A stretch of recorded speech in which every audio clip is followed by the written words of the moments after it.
There we go. It was literally just a little checkbox. I was like, oh, allow this, and it's all good. Well, it's fixed now. I'll figure Discord out somehow at some point, but Yeah, just in time for him to change it again. oh yeah, they always change something. Every time there's an update, it's like, sweet, now I get to reorganize all my permissions and all my settings. Again. Hence why Garrison took like half an hour to get himself sorted out. Yep. Hey, 10 minutes. Oh, Jesus Christ. I'll tell you one thing, I am hopped up on the painkillers today because of yesterday. Yep. Dude, you turn 30 and you go over 30 and you go to a model show. You spend all day either standing, bending over to look at up close at models, or crouching down to get like eye level with model. And you do that for what? An 8-hour show. Jesus Christ. It was like you start standing up a little bit slowly, you stand up and you just hear like crack, crack, crack. It's and then of course it was an hour and a half drive, maybe hour 40 from show back to my city. So then it's like enough time for being in a seated position where it's like, and sweet, now your muscles have stretched out, they're relaxed, and nope, now they're jammed up again from sitting down. And of course, I borrowed my dad's car, which is really low to the ground compared to my ute. So it's like open the door and the ground's like sort of right there, which I'm not used to. So then it's like trying to climb. I have to climb out of it and up. Yeah. Worth it though. Worth it. There's only like 2 model shows I can go to in a year, so it's worth it. Sure. Yeah, that's fair. Yeah, it's fair. All right, shall we start this episode? Yeah, let's get into it. Let's do it. All right. Well, welcome to the Micro Machines podcast. This week we are going to be talking about the Fieseler Fi-156, also known as the Storch. I think that's how you pronounce it. I have no idea. Yep. And I will not be leading this one. Clint will be leading this one because he really likes this aircraft. But before we get into it, let's do our usual introductions. So you have me, Callum, from New Zealand, currently recovering from an all-day model show down in Hamilton in New Zealand. Oh, then you got me, Garrison. I'm over here in Kansas. Didn't do a model show today, but went and saw a little miniature castle thing and drinking coffee and painting Splinter camo. And you got me, Clint, in Indiana, and it rained all damn day, so I just kind of wished I could be outside doing something. Oh, don't we all? Oh, yeah. All right. I am going to let Clint take over. So, Clint, take it away. All right, well, the Fieseler Fi-156 Storch. This particular aircraft, I was able just to see it 3 weeks ago when I went to the National Museum of the United States Air Force. They have completely restored this one, and it's in the markings of one that Erwin Rommel flew in North Africa.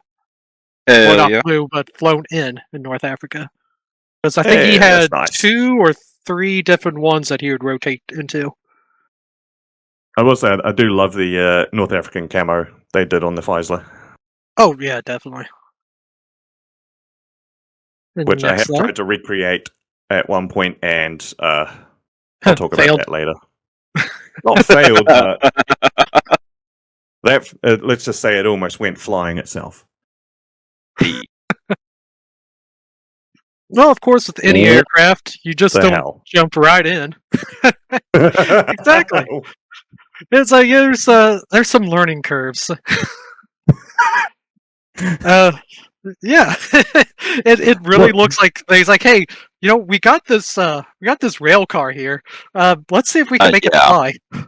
No, someone asked They asked the eternal question. Just what is the aerodynamics of a brick? Yeah. Well, maybe a trolley car. Yeah, trolley car. They had to have been like drunk or something when they came up with this, and like the next day at work, one guy took it serious and he started sketching this shit out and already presented it to the boss, and they're like, "Oh fuck." Or it's like a 3-year-old was just like doodling something. It's like, oh, this doesn't work. Hey, look what my son drew. Hey, we're gonna build that. Well, in the spring of 1935, the RML issued a requirement for an aircraft that would have extremely short takeoff and landing abilities. The machine was to be utilized as a staff liaison aircraft for both ground and flying units, as well as for directing artillery fire. Hell yeah. Focke-Wulf, Fieseler, Messerschmitt, and Sybil all submitted proposals. This is what Sybil came up with. The SI-201V1.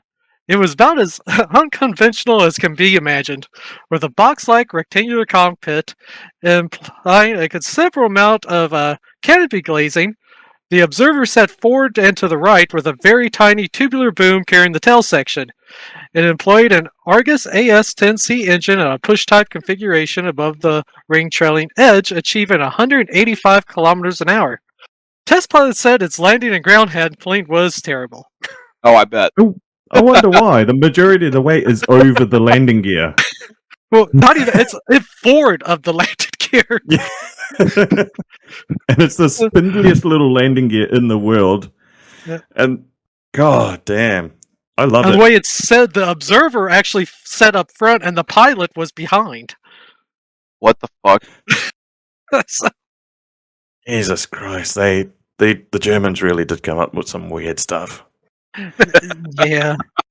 This is something, isn't it? Oh my god. It's so good. Oh my god, it gets better. Yeah. That is horrendous. Not necessarily. The Focke-Wulf 186V1. Say Focke-Rus, whose Professor Heinrich Focke was working on a German helicopter design, following detailed studies of their license-built, some French word here, de la Sèvres C-19 and C-30 autogyros. They submitted the unusual F-186 autogyro as its entry. It was rejected for being too temperamental for frontline service. A further episode on German autogyros will be in the future, so I won't go into too much detail on this one right now. Oh my god, the autogyros are so cool. Like the fact that the propellers on the top do not actually have an engine. They're just free-flowing. Mm-hmm. Okay, we're getting more conventional. More conventional. This kind of actually looks like a grasshopper to me. Yeah, on a diet. Like Ozempic grasshopper. Yes. The ME-163V1, not to be confused with the ME-163 Comet, which flew just a little bit faster than this, I think. Am I correct about that? Yeah, it could be a little bit faster, I think, Yeah.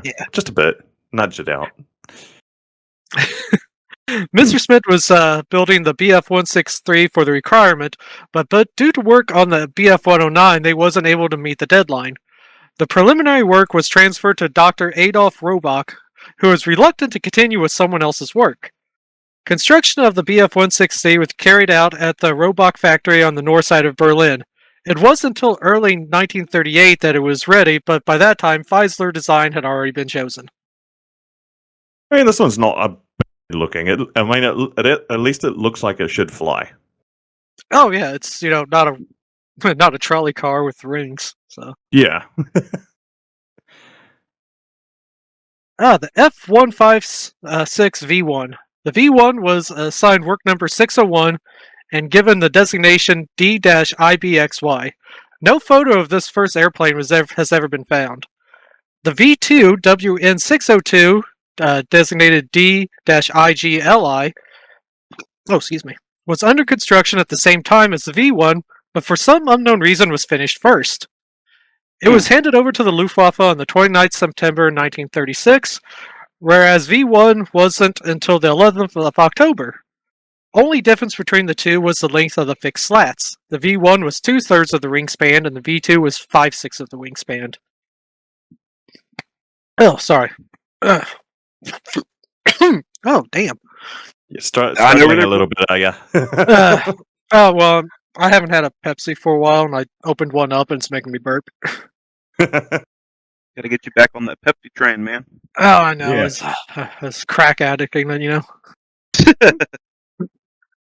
During the course of testing, the V1 was damaged by a tow cable of a landing Ju-52. and the V-2's landing gear collapsed. Oh. Among other problems, the test engineers criticized both aircraft for rudder forces being too pronounced with the horizontal stabilizer, and the aircraft begins to shudder and nose over. Yeah, that's not good. Yeah. Extension of the landing flaps take too long, and landing gear too soft, and its all-through axle doesn't give good taxiing qualities in tall grass. Lands in Zutzfield says you need to mow it. The Fi-156 V2 was officially unveiled on Wehrmacht Day, March 1939, landing in Berlin's Unter den Lindenstraat between the State Opera House and the Neue Wacht. Watch? I think that's watch. Close enough. Yeah, but there's a picture of it landing on the street. Hell That's yeah. actually pretty cool. Now that's a diorama right there. Oh, Honestly. definitely. I just wonder what sort of design differences between the V2 and the production ones. Like, how much would you have to modify a kit? Or are we Not going to really find that out? much. Not really much. I mean, it's pretty much just the slats and some of the cockpit glazing, which you could probably do it with some kits. Yeah, well, we both know what that glazing is like. It's silent on that one. In 1937, 9 A-0s came off the assembly line. These were all reserved for testing and frontline trials. Based on experience from the first two, the A-Os were modified in three specific ways. The slats was shortened, the continuous axle was dropped, and the wings continued straight across with no dihedral.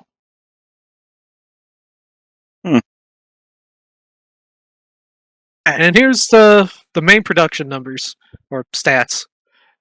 Number of seats was 2 plus 1, which could be added when needed. Wingspan extended 14.25 meters, or folded back at 4.7 meters. It was 2.8 meters high, with a length of 9.9 meters. Empty weight was 845 kilograms. Max weight was 1,320, with a range of 400 kilometers. A max speed of 175 kilometers, landing speed of 51 kilometers, with total fuel carried as 150 with two 75-liter wing tanks. Power plant was the August AS-10C 240 horsepower air-cooled engine. It's not actually too bad, although landing speed's pretty fast, but max Yeah. speed. Then again, max speed, you don't really need too much for what its job was. I mean, it's probably why they use the Argus. I mean, there's a lot of German aircraft with the Argus, and it wasn't necessarily a great engine. No, not really.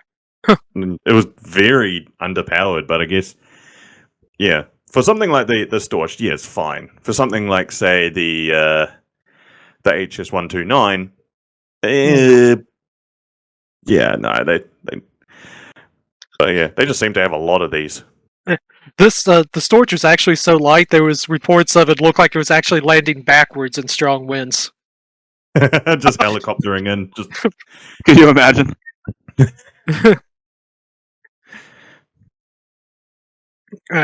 Give me a second. Lacey just texted me. New worries? Someone's in trouble. No, Oh, she did wanted she- to know if I wanted a water. I was going to say, so does she use your full name? Nah. Alright, there was many different versions. The C-1 was, well, let's start with the B. Yeah, there really was a no B version. Where was the bead? Well, a few was made, but they was essentially just A-1s. Ah, fair enough. So, but the C1 was a 3-seat liaison version produced in 39 to 40. The C2 was a 2-seat observation type, which had a raised, fully glazed rear dorsal gun position for mounting an MG-15 machine gun, Hell yeah. produced in 1940. Yeah, C3. Like that Huh? one's going to do much defense. Yeah, you'd be surprised, I guess. I think I mean, it's more if for it's- just like, go away. Like, when like a little Jack Russell bares its teeth at you? Mhm. Sort of like that. That's what I'm imagining. Hey, brother, if you just happen to stumble upon a fucking Soviet little like infantry defense and they start popping rounds at you, better than nothing. Yeah, true. Yeah, Let's I see. mean, yeah, go for it. The C-3 replaced the C1 and 3.2 with a universal cockpit suited for any role. So it had the ability to take the MG out and then had a round port that could be popped in. I think that's probably like better. I mean, this thing's main defense would actually be its lack of speed. To be honest, a bit like say the Yeah, overflying. yeah, well, it's like the swordfish. Mhm. You know what that was so successful and it stayed throughout the whole war.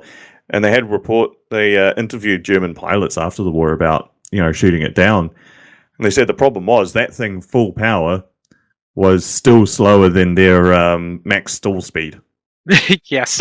Like they would stall out and they'll still be faster than it, and it's just, you get like one chance and then you got to go all the way back around and try and go for it again, and you can't like line up behind it because by the time you do, you've passed over it.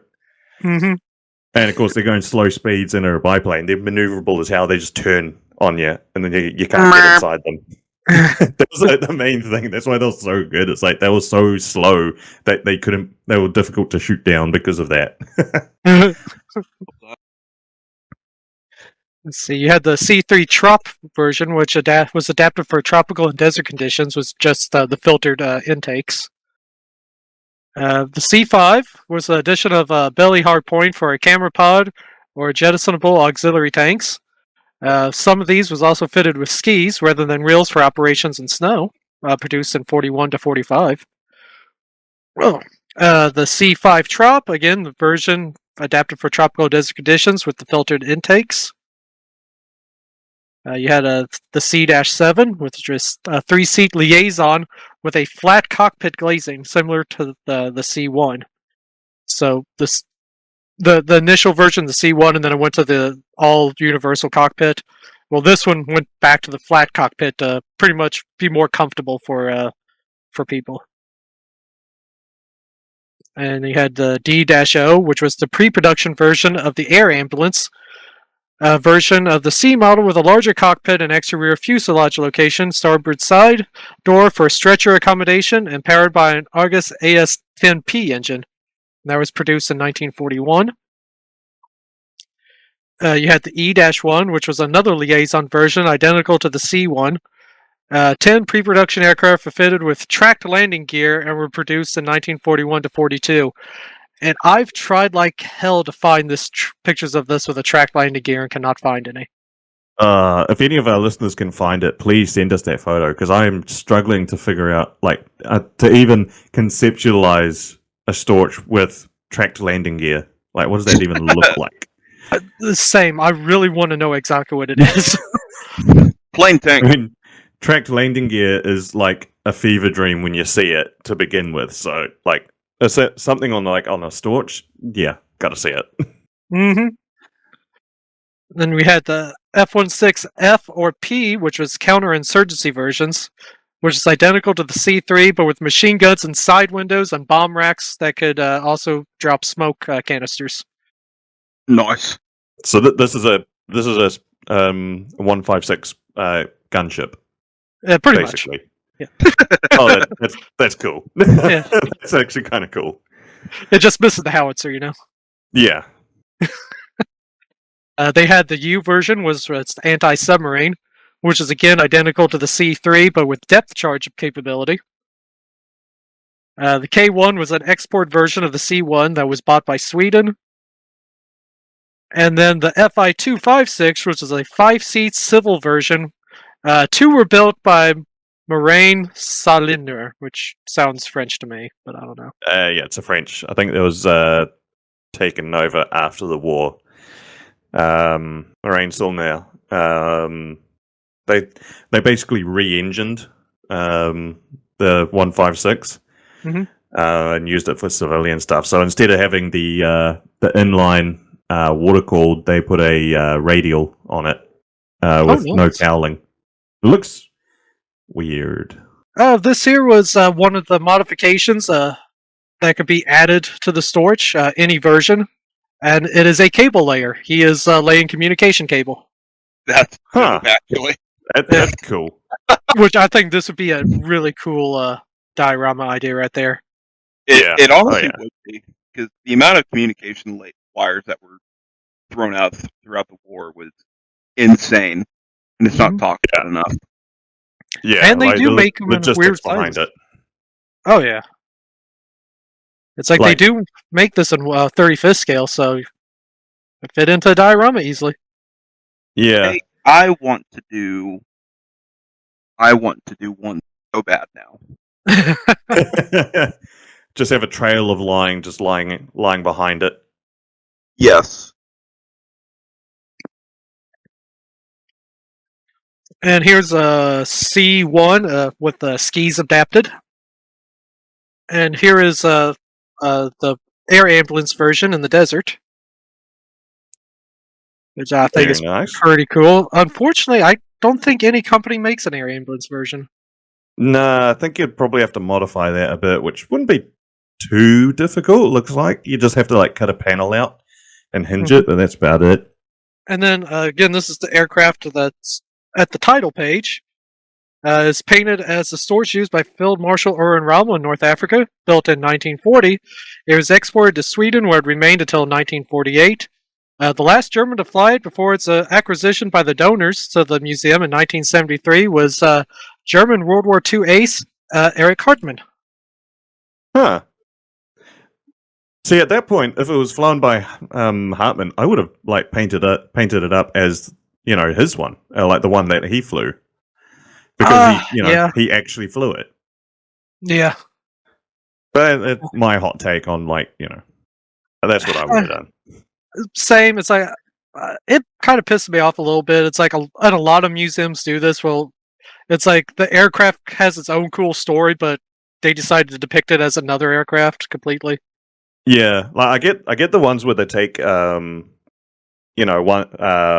they find ones that weren't finished or never went out, or if you take vehicles and then they don't have that like any history apart from they were built.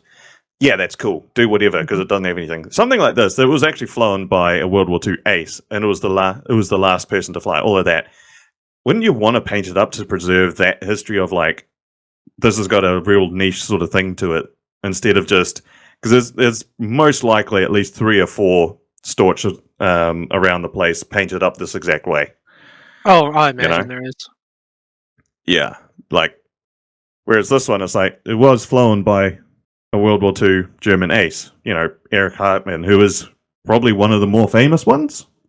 Yeah. And it's kind of like if he was the last person to fly it, it's got a genuine history behind it. I would want it painted up as that one, because that's like a proper actual bit of history right there, as opposed to this.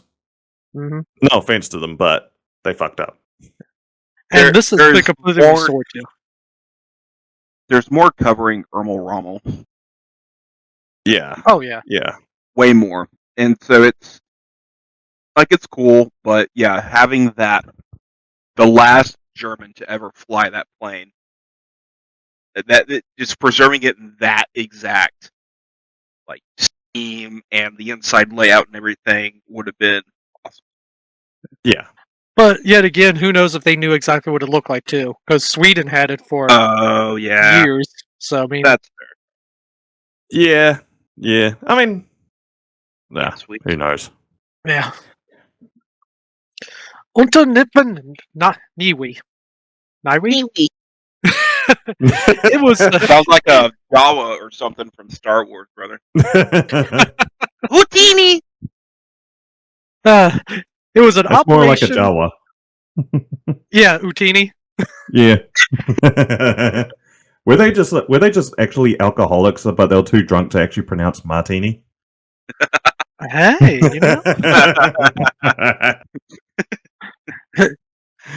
time to write again to Lucas.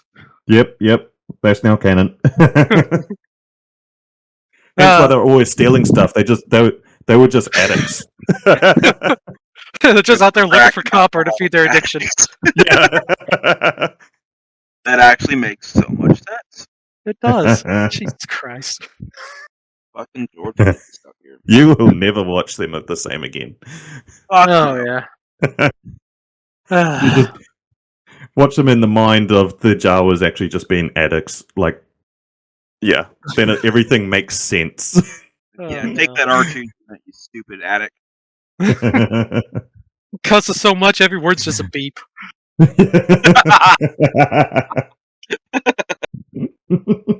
Oh god, we need to do a Star Wars episode. Oh, we will. We will. Yeah, there's always the next May the 4th. Yeah, Oh, yes. there is. Which I wonder Oh. why we never thought about that before. Well, we've never been accused of being smart. Well, that's true. Fair. Alright, Operation Niwi. It was an airborne operation that was conducted on the 10th of May in southern Belgium. The objective of this operation was to land 2 companies of the 3rd Battalion Gross-Deutschland Regiment by Fi-156 aircraft at Nives and Ritry in the south of Belgium, in order to clear a path for the 1st and 2nd Panther Division, which were advancing through the Belgian-Luxembourg Ardennes. The original plan called for the use of Junkers Ju-52 transport aircraft, but the short landing capability of the 156 saw 200 of these aircraft used in the assault, landing on small roadways behind enemy lines. The operational mission was to cut signal communications and message links on the... do you want to take a stab at that city? Neufchâtel-Bastogne and Neufchâtel. Nope. Marseillage.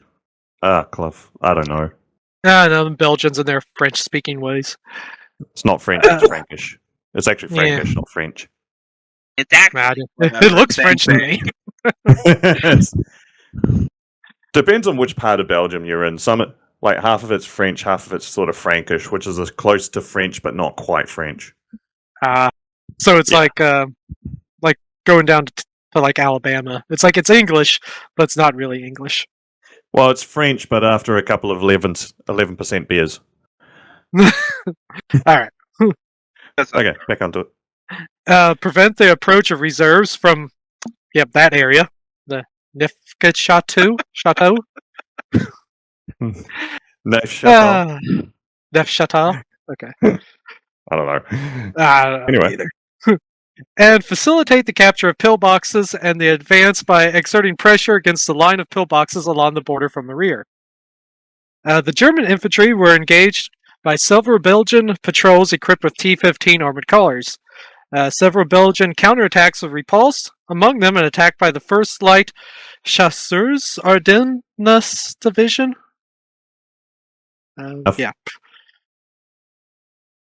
Unsupported, the Germans faced a counterattack later in the evening by elements of the French 5th Cavalry Division, dispatched by General Charles Hunziger from the French 2nd Army, which had a significant tank strength. The Germans were forced to retreat. The French, however, failed to pursue the fleeing German units, stopping at a dummy barrier. By the next morning, the 2nd Panzer Division had reached the area, and the mission had largely been accomplished. From the German perspective, though, the operation hindered rather than helped Heinz Guderian's Panzer Corps. The regiment had blocked the roads and, against the odds, prevented French reinforcements reaching the Belgian-Franco-Luxembourg border. But it also destroyed Belgian telephone communications. This inadvertently prevented the Belgian Field Command recalling the units from the border. And the 1st Belgian Light Infantry did not receive the signal to retreat and engage in a severe firefight with the German armor, slowing down their advance for 8 hours.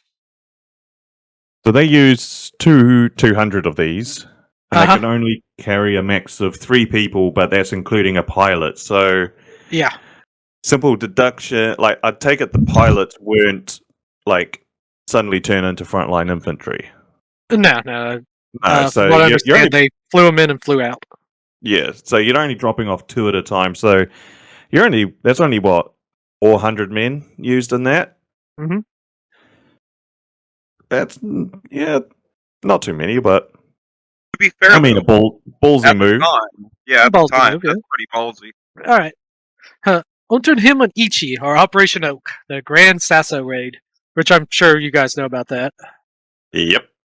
And one of probably the coolest people in history, Otto Gorzani, who is a fucking badass. Don't know if you guys know much about him, but we should actually do an episode on him. Like, following his life and all of his exploits. Probably will. because among other things, he survived the war. Pretty much, he was worked for the Egyptian government for a while. Even Mossad, they came to him and pretty much said, "Hey, if you help us, it's like we'll throw out any trumped-up charges that Israel might bring against you." And then he played them like the fools that they were. So, I think we do an episode. oh yeah.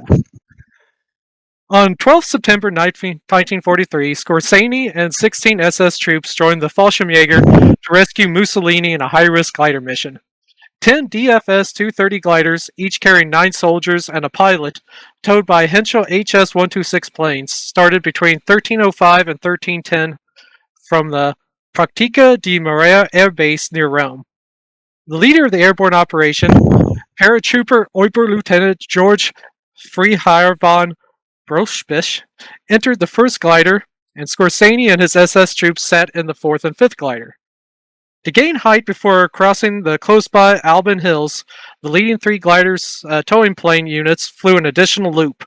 All falling units considered this maneuver unnecessary and preferred not to endanger the given time of arrival at the target. This led to the situation that Scorsese's 2 units arrived first over the target. Meanwhile, the valley station of the funicular railway leading to the Campo Imperatore was captured at 1400 hours in a ground attack by 2 paratroop companies led by Major Otto Held Moors, who was commander-in-chief of the whole raid.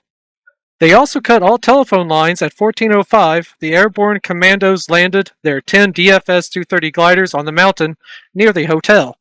Only one crash causing injuries. The Fallschirmjäger and Scorsese special troops overwhelmed Mussolini's captors, 200 well-equipped Carabinieri guards, without a single shot being fired. This was also due to the fact that General Fernando Solete of the Polizia dell'Africa Italiana, who flew in with Scorsese, told them to stand down. Scorsese attacked the radio operator and his equipment and stormed into the hotel, being followed by his SS troops and the paratroopers. Oh yeah. Baller move. Move, bitch. Pretty much. Mussolini was to be flown out on a Fieseler Fi-156 Storch plane.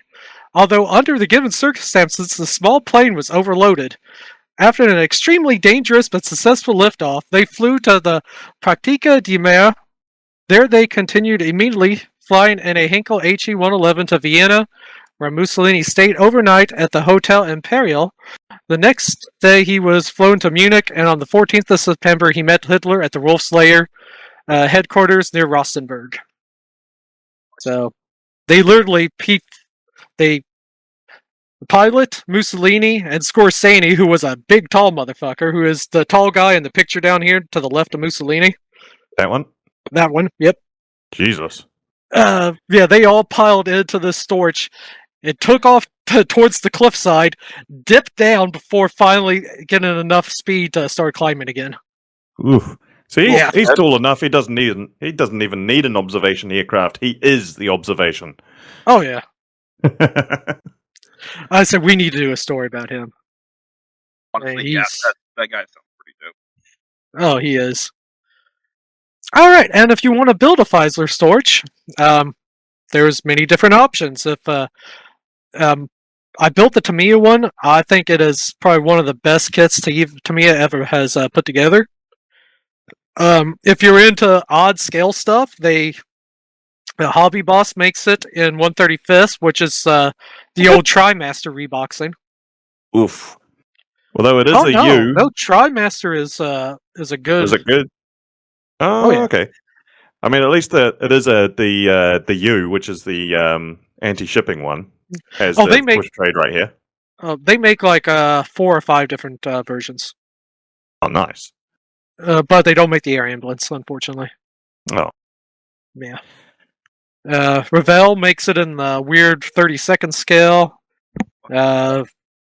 If you're really strange, Airfix has it in 1/72nd, along with AZ Models and Academy. So. I'm going to say now, if you have the Academy kit, throw it out. It's it is. That's the one that I built, and I paid like $10 for it, and I overpaid. Oh, Like the way you got all the glazing right, but the way that you put it all together, the wings are just one piece with the canopy roof. hmm Oh no, it's not. It's they have two slots on either side, so it has very small connectors. But the way that you put it together, to paint it and mask it and then take everything off, it is an absolute nightmare. It was so bad. I almost threw it in the bin a few times. It was so annoying. But it does give you the option to build it as the Marine Sauna MS 500 or 502, which is the French civilian version with the radial in it. But either way, don't go near it. And Academy also has 3 or 4 different versions that they produce. Yeah, I wouldn't go near any of them. The Tamiya one, it is the only time I've ever seen the plastic go into clear, molded on the same part. Really? Yeah, it's like the fuselage sides. It's like the clear parts molded into the regular plastic part. How do they do that? I don't know, but it is really cool, and it made assembling it really easy.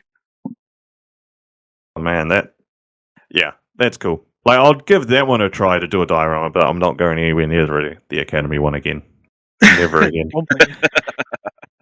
I wouldn't even go near the Airfix one, to be honest. Yeah, especially since it's vintage classics. Yeah, although sometimes the vintage classics are actually like good to put together because it's when the tool, because usually those ones are when the tooling is still new. So like the molding is actually really good. I mean, yes, the lack of detail and some overscale and all of that, but to put together, they actually fit together because the tool, when it was injection molded, was still new, so it's still sharp. Whereas like the re-release later Reeboxers, those are the bad ones because they were later in life and the tooling was flogged. So yeah, just be wary on that. Good to know. So yeah, not much. Yeah, not much. Pretty cool little aircraft, though. Oh, almost forgot the last thing that I was going to talk about. On the 26th April 1945, Storch was one of the last aircraft to land in the improvised airstrip at the Tiergarten near the Brandenburg Gate during the Battle of Berlin. It was flown by by the test pilot Hanna Reich, who flew Robert Ritter van Grime from Munich to Berlin to answer a summons from Hitler. So. Oh, I bet he did not enjoy that flight. Oh no. Dude. Hey, Hitler wants to talk to you, but he wants it in person. It's like, oh, not a phone call, is it? Oh dear. Yeah. Something tells me I'm not walking away from this one. Oh, also, a Storch was the final aircraft to be shot down during the war. Really? Yep. No shit. Yeah. That's gotta kind of suck for the pilot, especially if they found out, they were the last. It's like, oh, come on. Like, come on, guys, really?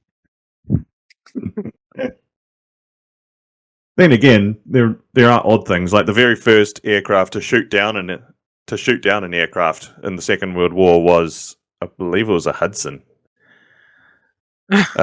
Shot down a German medium bomber. I think that was the first one of the war. Oh damn. Yeah, some really odd things. But that was the Fieseler Fi-156 Storch, as hosted by Clint. I hope you all enjoyed that one. We're just going to have a quick little intermission, then we're going to get on with a rather short hobby news, and we also have some whips. I've got a model show recap to do, as I've just been to one. And yeah, so we'll be right back.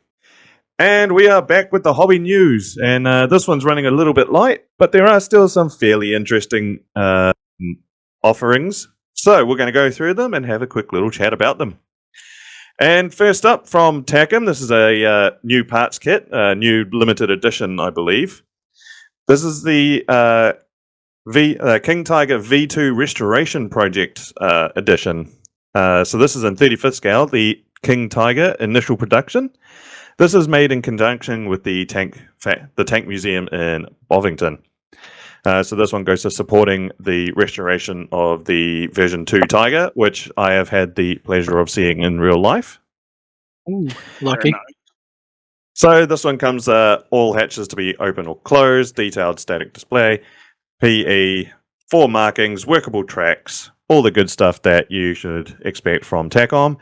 The main thing is this one is this one is helping out with the restoration project of the actual Tiger in real life that this one is depicting. So if you are into that kind of thing, I'd suggest picking this one up. What do you guys think of that? I think it's when model companies get in with helping actually restore things. I think that's a pretty cool idea. I Oh, give yeah. it a 10 out of 10. 10 out of 10 for the process, yeah. Ooh. Cool. Next from Thick 'em. Mini Art, we've got another P47 because they're on a real P47 binge at the moment. This is a P47 D2ORA Thunderbolt, so it is a D variant, but it's a Razorback D. And this one is in the decals of Saipan 1944. This one has got a really, really cool camouflage scheme where there's a lot of white and light blue in it, featuring a very decorated engine cowling, Miss Mary Lou, which is a combination of a blue stripe and white cowlings, as well as white, blue wingtips for the main wings, white tips and blue stripes for the tail, and a white tail base for Saipan. It also comes with bomb racks, rocket launchers, the usual good stuff from Mini Art. This is also an advanced kit, so the advanced kits have, internal details for wings and all of that really cool stuff for all of those who love that sort of detail. Gotta say, would really love to have this one. I will never build it. However, this is dope as shit. I love it. I think this is a solid 9.5 out of 10 for me. I give it a 9 out of 10. 9 out of 10. If it wasn't Mini Art, I'd give it a 10 out of 10. Honestly, But I just know it's gotta have 50 fucking million parts in it. And yeah, when he said it's the advanced version, I immediately thought, okay, it's double the parts. Yes. If that. I really wish it said how many parts it said. I know, I was looking at the box, I could not see it. Because usually they have the part number, like the T44 kit that I bought. The part number is over 700. Yeah, and I'm guaranteed 90% that's going to be the tracks. No, not the tracks, but a full interior, which I'm still going to build. I'm still going to build a full interior because I like it. Oh, but yeah. I got to say, Mini Art are doing wonderful things for the P47 Thunderbolt. I used to be an only bubble top guy, but I'm kind of, getting back into the Razorbacks as well. All over, it's just an awesome aircraft. Oh yeah, it looks awesome. Getting some more from Lanmo Model. They're getting into the proper full kits now quite a lot, as opposed to they're just doing sort of accessories and stuff like that. And this one is the AB41 Auto Belinda Ferro Verera. Sorry, I don't speak Italian. But basically, this is the Italian AB41 armored vehicle, but the railway variant. So this one, basically, you take the armored car, you take the proper road wheels off, and you install road wheels that are suitable for running on railway lines. And then, as you can see here, if you are a viewer, they do switch them over. So you can switch the road wheels back on to drive on roads, or you can change it over for the railway wheels, including guide horns and all of that. You can get an interior upgrade kit as well. That is kit number NM3502. But yeah, I gotta say, really cool. I quite like armored cars turned into railway cars. Gonna go 8 out of 10 for this. Yeah, I think it's a solid 8, 8.5. It's pretty cool. Oh yeah, 8 out of 10. Don't know much about the company, but I think a diorama having them switching it over from rail to back to road would be awesome. Yeah, Ooh, I will you need to do a bit more research into this.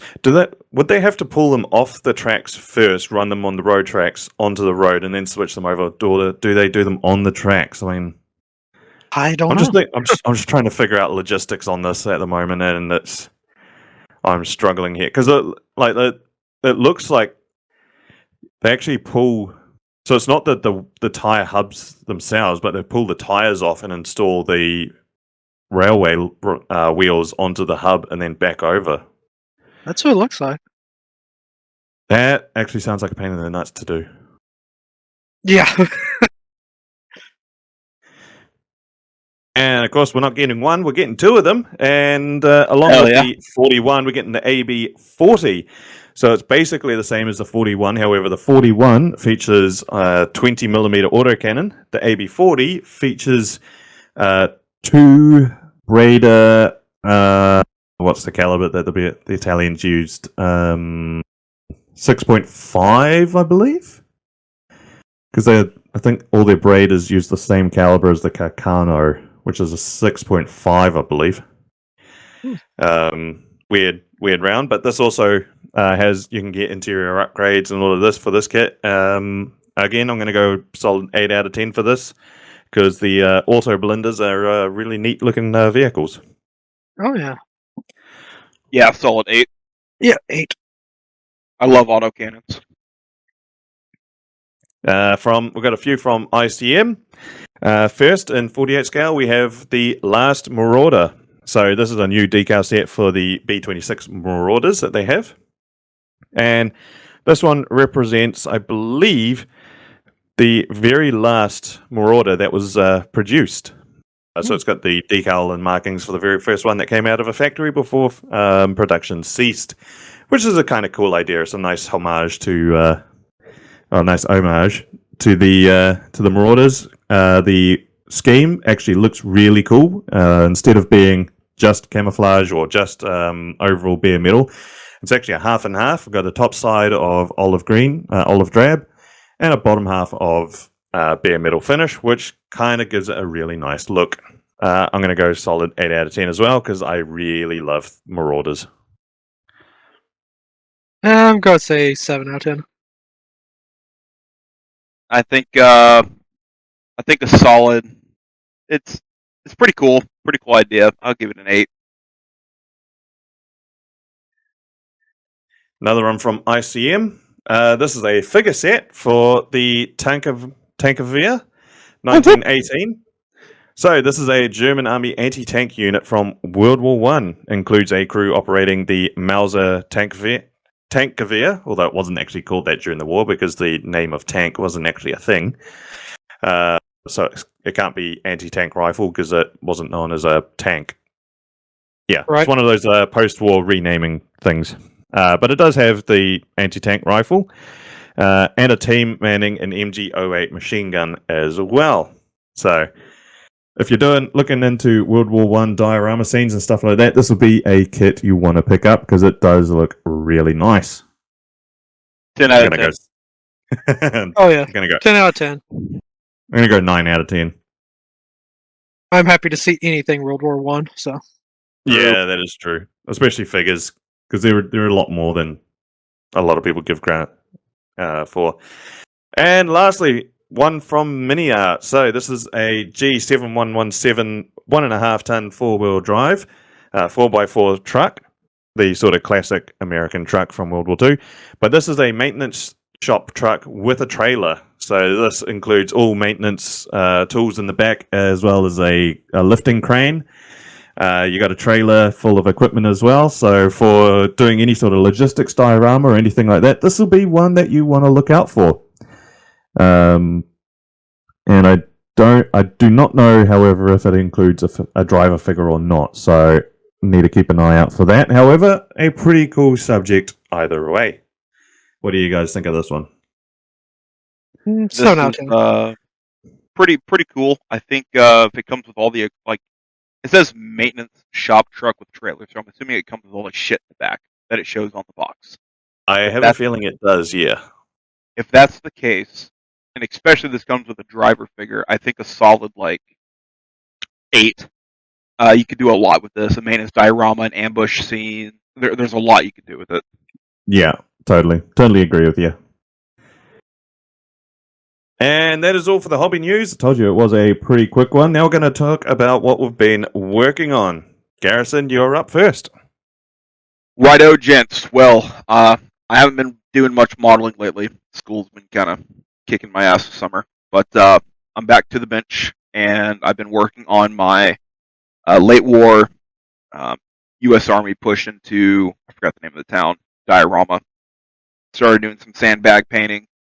Did a lot of figure painting the past week. The Germans there on the bottom right, that's I repainted the base color of the tarp because it was way too yellow, so I painted it like a stone gray, a little different than khaki, and honestly it turned out a lot better than what's shown in the picture. But yeah.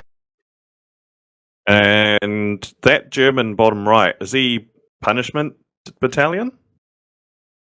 What? Yeah, the German figure bottom right, he's in the yellow. Is that just primer?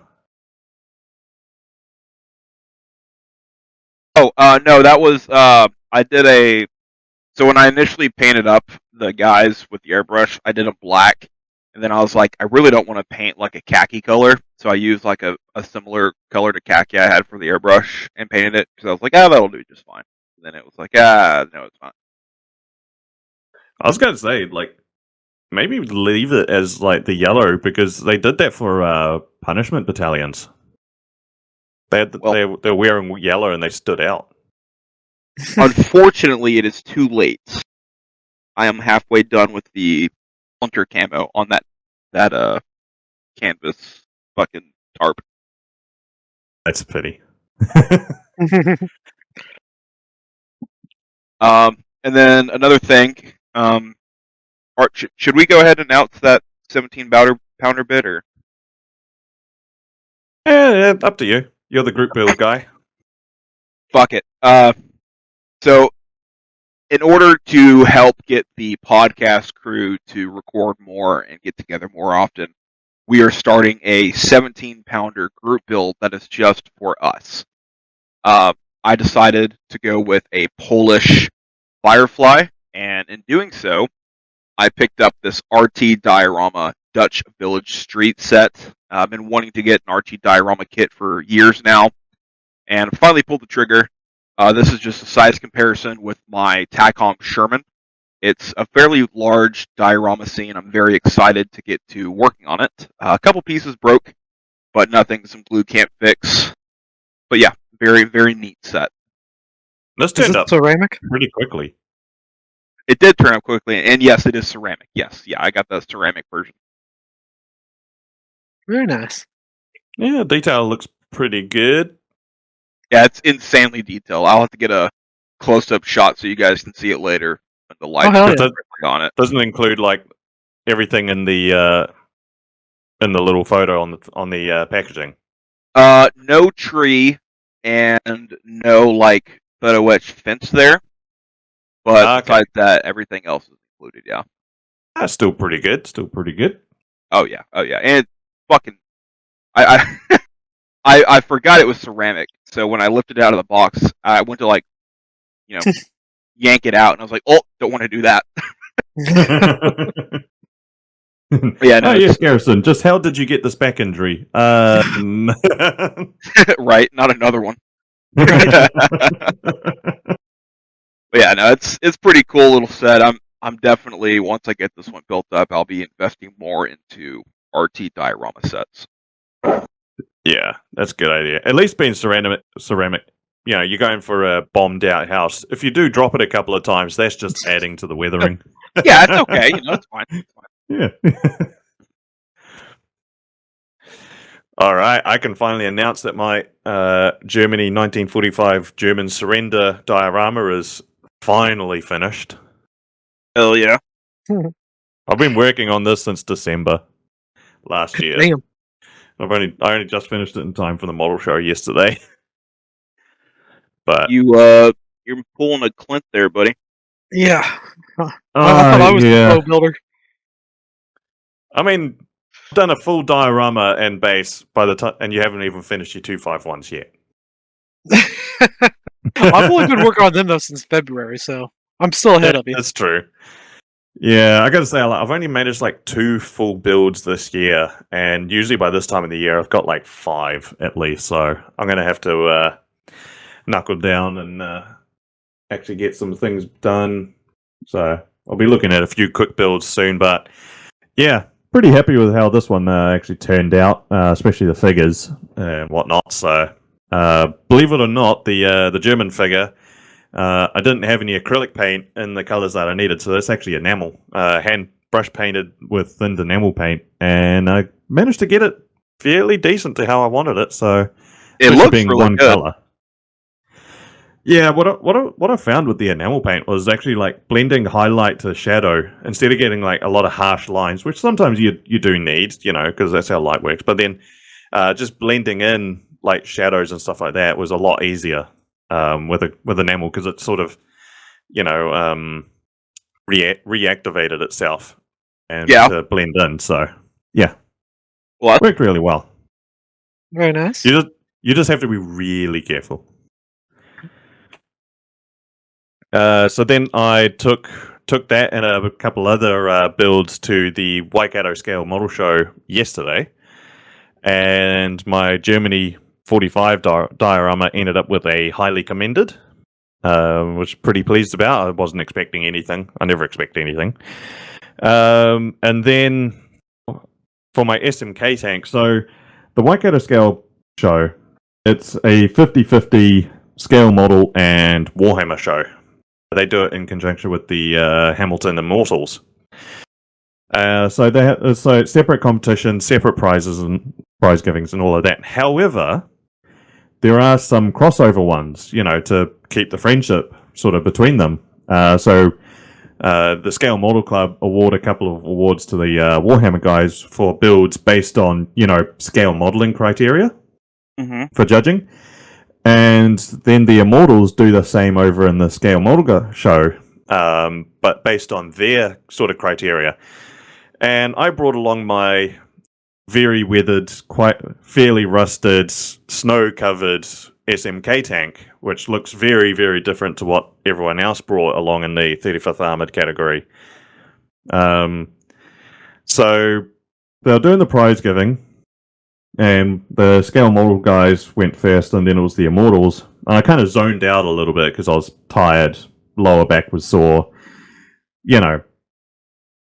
thinking about a 2-hour drive home. And they were doing the crossover awards, and then suddenly they just go, painting excellent. It was a painting excellence award, and suddenly they call out my name in my entry, and for about a full second or so, I kind of went, "Sorry, what now? What?" They called my name. Like I was totally like zoned out, and then, huh? What? So yeah, they judged my SMK as a painting excellence award. So for that, I got 2 paint bottles. One of them is the Vallejo model color, the Panzer series German camo black brown, which is a really good chipping color, as well as Army Painter quick shade dark tone wash, which I'm pretty excited to try out, as well as a $15 gift certificate for Game Center, which is a hobby store but more focused on board games, Warhammer, that sort of side of things versus, our side. I'll be able to pick up some paint there. That's honestly what I'm going to use it for. Probably a black and white primer, because I've only got AK primers and they are beyond shit. I'm gonna say they're terrible. So yeah, gonna get myself some proper primer so I don't end up screaming at my airbrush or stuff like that every time I try and prime something. So, but pretty happy with that result. Auckland guys won quite a few awards as usual. Don't know how we keep getting invited down, but one thing I will say, it was a great event. Like, it was definitely less than usual, considering past years. But I think that's got more to the fact that a lot of people drive a long way to get to the show, and with fuel crisis going on at the moment, I think a lot of people chose not to, especially driving down from Auckland, stuff like that. So, like, usually, like, 72nd aircraft, 48 aircraft, all of those are like the big ones, the big sort of subjects. Those are actually pretty small. I think in 72nd aircraft jets, there were 6 entries. No shit. Yeah, I think 48 aircraft had 15 entries into it. 72nd props had 30.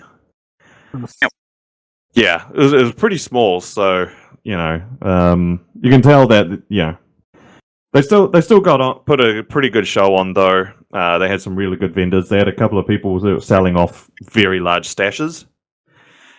So I managed to pick up a few things because so first off the hobby show, the hobby store down in Hamilton, so you got Frankton Hobbies, Frankton Model Shop.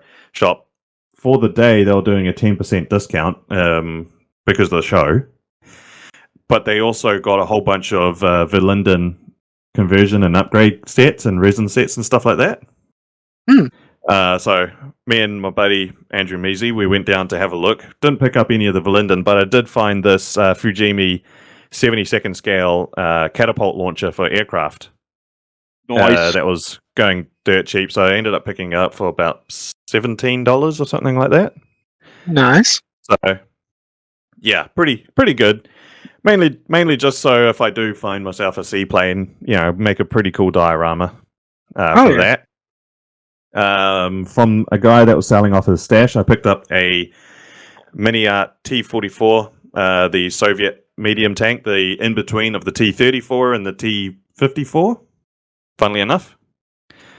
It's basically like miniature T-54, but with a T-34-85 turret. So, yeah. Think T-34-85, but instead of the turret being more to the front, it's more centered. And shorter. It's actually a shorter tank than the T-34 as well. Picked that up for $50 as opposed to it's usually like $130.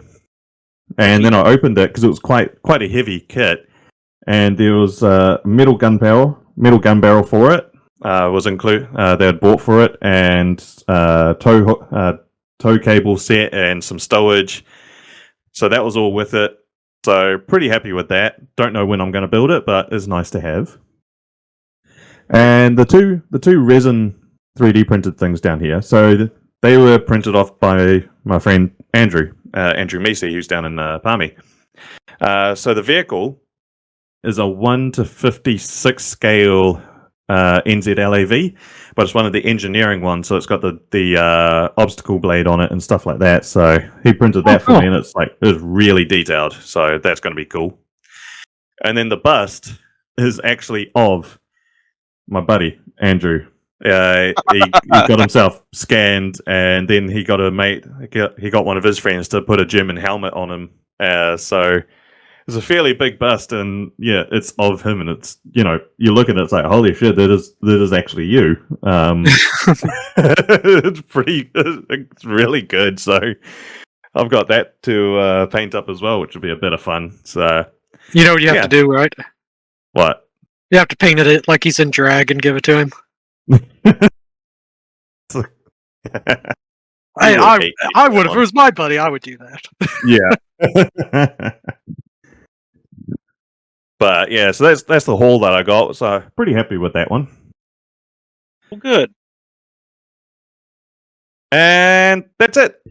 It's all for this episode. So before we close out the episode, we got to do our usual thanks to our Patreon supporters. So our Pinju supporters: Paul Gallagher, Lord Floki, Robert Judson, Brad Mastroianni. Each time I am so sorry. I struggle at pronouncing things. And Liam Barnett, with our Pinju followers: Robert Brisbane, Frank Little, and Jacob Therault. Your support through our entire 5 years of recording is very much appreciated. So we just want to always, at the end of an episode, give you guys a shout out. So that is the end of the episode. Do we have anything else from Clint or Garrison? No, I'm good. No, Full we're all good. airplane. I think I want to do a diorama of it now. that's the problem. You see a photo and it's like, I want to build that. Oh yeah. Dude, There's another photo. I was want to build scrolling that. Instagram earlier and I saw a picture I've seen before, but it's of a American near Rome with a bazooka, like halfway into a ditch, aiming down the road. And I've wanted to do a scene like that. And I'm in the phase of getting back into modeling where I'm like, ooh, I'm going to do that. And I'm like, fuck. I have to do that. Like, it's going to be a vignette, but I have to do that. Oh dear. Yeah, that's how I end up buying a whole ton of stuff, and it's like, I don't know when I'll build it, but I've got plans for it. Yes. It's a disease, isn't it? But it's a good one. Yes. Better than crack. Yeah. All right. Oh yeah. This is expensive though.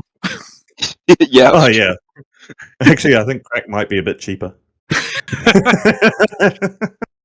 Can't you do meth like the other ones? Right. You keep saying you need to save money. Jeez. And on that note, it has been an interesting episode all about addictions. Thank you for watching and listening to the Micro Machines podcast. We do thank you if you have made it this far. We do know that is definitely a stretch and an effort. However, until then, we will see you on the next episode, and we'll say bye for now. See ya.